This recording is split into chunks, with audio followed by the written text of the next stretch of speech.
The communique from the ECOWAS summit says that they will explore all diplomatic options, and if that's exhausted, then they'll have to use military force. No timeline was given or indicators as to what would mean exhaustion of diplomatic options. At what point in situations like this would all diplomatic options be said to have been exhausted?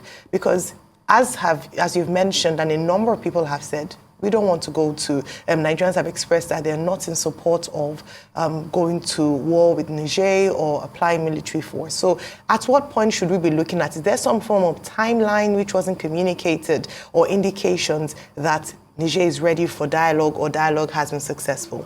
For the second question, I would like you to comment on Professor Usman Yusuf's take that a declaration of war against Niger is tantamount to a declaration of war against the North, that's northern Nigeria. And that the North are tired of war. They've been, war with Boko Haram, some form of war with Boko Haram for many years, and they just want peace. What's your take on this?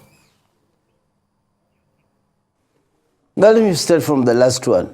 There is no country in the ECOWAS community that has been with us at the time of our needs more than Niger. This happened during the Nigerian Civil War. It's happened even recently during the Boko Haram and what have you. They are the only ones that fall on us when there is a need for any one of them to help us. The idea of a time limit in negotiations, it all depends upon the approach. We started it in the wrong way because you cannot actually start threatening people and then you start talking about negotiation initially. You should have done the negotiation first and then you can decide what to do next. But you said cut off light. And you could look at the history of the light, that there was a dam that was supposed to be done in Nigeria, which was stopped so that they would be able to get the light from Nigeria. And definitely, if that dam has been put in place, Kainji is going to suffer. The power generation in this country will definitely going to come down. All these implications have not been sort of when people were taking hurried decisions.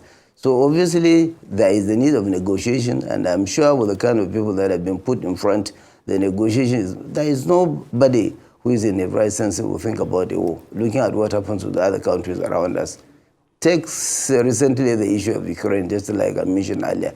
Take the issue of Sudan that I mentioned, and quite a number of them. Libya, as I said, is already a gone country, and nobody will take that kind of a mistake. And in Nigeria, the worst part of it, especially the 7 states that border Nigeria, there's too much intermarriages and relationship between them, including Kano, which is actually not bordering Nigeria, but Kano and Dora is virtually close by.